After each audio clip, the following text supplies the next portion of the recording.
Hello student, welcome to my YouTube channel NPA Gurukul पर। आज हमारी फ़िज़िक्स की नेक्स्ट क्लास है। तो आज की क्लास जो रहेगी फ़िज़िक्स की, वो क्लास 10th की चलेगी। ठीक है, तो आज हम 10th वालों को फ़िज़िक्स पढ़ाएंगे। तो आज जो 10th की क्लास में हम पढ़ाएंगे वो है क्या, प्रकाश का प्रकीर्णन। ठीक है, यानी कि ये स्कैटरिंग ऑफ लाइट, यानी कि प्रकाश का प्रकीर्णन। आपको इसके बारे में बताएंगे आज, प्रकाश के प्रकीर्णन के बारे में। ठीक है, तो चलिए आपको इसके बारे में बताते हैं हम।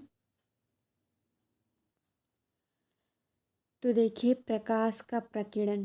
ठीक है, तो आपको सबसे पहले इसमें बताएंगे प्रकीर्णन का मतलब होता क्या है। ठीक है, यानी कि प्रकीर्णन का मतलब होता है फैलना।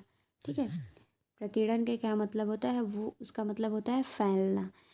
देखिए, तब क्या होता है कि जब सूर्य से प्रकाश की किरणें आती हैं। ठीक है, आप यहाँ पे सपोज करिए कि ये सन है। ठीक है, आप ऐसे कह सकते हैं कि जब सूर्य से प्रकाश की किरणें आती हैं। ठीक है, देखिए सूर्य से प्रकाश की किरणें ये आ रही हैं ना, आती हैं, तो क्या होता है कि वायुमंडल में बहुत से धूल के कण होते हैं। आप जैसा कि फिगर में देखिए, वायुमंडल में बहुत से धूल के कण होते हैं। ठीक है, तो जब सूर्य से प्रकाश की किरणें आती हैं तो इस वायुमंडल में धूल के कण जो होते हैं, ठीक है, धूल के कण से टकरा कर, ठीक है, यानी कि टकरा कर फैल जाती हैं, यानी कि बिखर जाती हैं। यही घटना क्या कहलाती है, यही घटना प्रकाश का प्रकीर्णन कहलाती है। ठीक है, ये देखिए जो प्रकाश ये ना धूल के कणों से टकरा कर क्या होती हैं, ये बिखर जाती हैं। ठीक है, यही घटना क्या कहलाती है, प्रकाश का प्रकीर्णन कहलाती है। ठीक है, या फिर आप ऐसे कह सकते हैं कि जब सूर्य से प्रकाश की किरणें आती हैं तो वायुमंडल में बहुत से धूल के कण होते हैं। ठीक है, तो जब सूर्य से प्रकाश की किरणें आती हैं तो इस वायुमंडल में धूल के कण से टकरा के, ठीक है, टकरा के फैल जाती हैं, यानी कि बिखर जाती हैं। ठीक है, यही घटना क्या कहलाती है, यही घटना प्रकाश का प्रकीर्णन कहलाती है। ठीक है, या फिर आप ऐसे कह सकते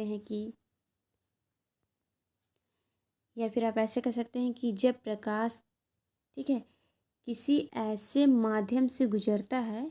ठीक है, यानी कि जब प्रकाश किसी ऐसे माध्यम से गुजरता है तो क्या होता है वहाँ पे, जिसमें धूल और वायु आदि के, ठीक है, वायु आदि के अति सूक्ष्म कण होते हैं, यानी कि बहुत छोटे कण होते हैं। ठीक है, वहाँ पे क्या होते हैं, उपस्थित होते हैं। तो उन कणों द्वारा प्रकाश का क्या होता है, प्रकाश का कुछ भाग सभी दिशाओं में क्या होती हैं, फैल जाती हैं। ठीक है, यानी कि फैल जाता है। इस घटना को क्या बोलते हैं, इस घटना को प्रकाश का प्रकीर्णन कहते हैं। ठीक है, या फिर आपको फिर से एक बार बता देते हैं कि जब प्रकाश किसी ऐसे माध्यम से गुजरता है तो क्या होता है वहाँ पे, जिसमें धूल और वायु आदि के क्या होते हैं, अति सूक्ष्म कण उपस्थित हों। ठीक है, तो उन कणों का क्या होता है, उन कणों द्वारा प्रकाश का कुछ भाग क्या होता है, सभी दिशाओं में क्या होती हैं, फैल जाती हैं। ठीक है, इस घटना को हम क्या कह सकते हैं, इस घटना को प्रकाश का प्रकीर्णन कहते हैं। ठीक है, और आगे देखिए, और देखिए, लॉर्ड रैले के अनुसार, ठीक है, यदि माध्यम के कणों का आकार प्रकाश की तरंगदैर्घ्य से, ठीक है, अति सूक्ष्म होता है, तो यानी कि छोटे होते हैं, तो प्रकाश के प्रकीर्णन की मात्रा, यानी कि प्रकाश की तरंगदैर्घ्य, ठीक है, प्रकाश की तरंगदैर्घ्य लैम्डा की चतुर्थ घात के व्युत्क्रमानुपाती होती है।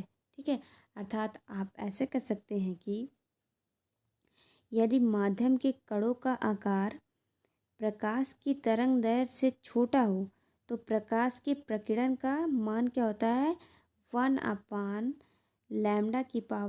होता है। ठीक है, क्या होता है, λ⁴ के क्या होते हैं, समानुपाती होते हैं, यानी कि व्युत्क्रमानुपाती होते हैं। ठीक है, आप ऐसे भी कह सकते हैं कि यदि माध्यम के कणों का जो आकार होता है ना वो प्रकाश की तरंग दैर्ध्य से बहुत छोटा होता है, यानी कि अति सूक्ष्म होता है। ठीक है, तो प्रकाश के प्रकीर्णन का क्या होता है मान, वहाँ पर प्रकाश के प्रकीर्णन का मान 1/λ⁴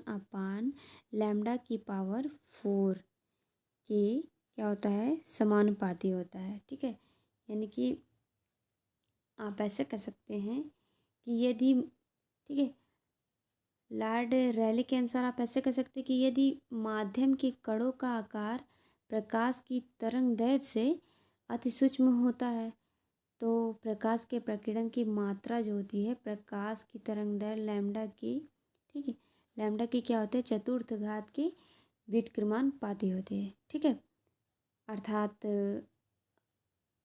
आप आगे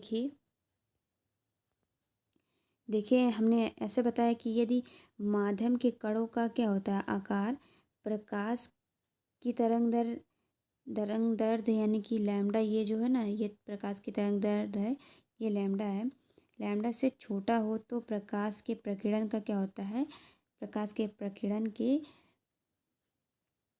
1/λ⁴ के क्या होता है, व्युत्क्रमानुपाती होता है, यानी कि समानुपाती होता है। ठीक है, ये लॉर्ड रैले ने बताया है। ठीक है, और आपको इसी में बता दें कि यदि तरंग दैर्ध्य इस लैम्डा का मान, ठीक है, बढ़ेगा तो हमारे प्रकीर्णन का मान क्या होगा, इस प्रकीर्णन का मान क्या होगा, घटेगा। और यदि तरंग दैर्ध्य का मान घटेगा तो हमारी इस प्रकीर्णन का मान क्या होगा, बढ़ेगा। ठीक है, आप याद रखिएगा कि यदि, ठीक है, आप याद रखिएगा कि यदि हमारे तरंग दैर्ध्य का मान बढ़ेगा, ठीक है, तरंग दैर्ध्य ये देखिए लैम्डा है, लैम्डा से लिखते हैं, तो तरंग दैर्ध्य जो लैम्डा है उसका मान जब बढ़ेगा तो हमारी इस प्रकीर्णन का मान क्या होगा, घटेगा। ठीक है, अगर यदि इस तरंग दैर्ध्य का जो मान घटेगा तो इस हमारे प्रकीर्णन का क्या मान होगा, बढ़ेगा। ठीक है, आप याद रखना। और आगे आपको बता देते हैं, और देखिए जो लाल रंग के प्रकाश का प्रकीर्णन, ठीक है, क्या होता है, न्यूनतम तथा बैंगनी रंग के प्रकाश का प्रकीर्णन क्या होता है, अधिकतम होता है। ठीक है, आप हमेशा याद रखिएगा कि लाल रंग के प्रकाश का प्रकीर्णन क्या होता है, वो न्यूनतम होता है तथा बैंगनी रंग के प्रकाश का प्रकीर्णन क्या होता है, अधिकतम होता है। ठीक है, तो आपको आज समझ में आ गए होंगे प्रकाश का प्रकीर्णन। तो आज के लिए बस इतना ही, अगली क्लास हमारी कल चलेगी। Bye, thank you.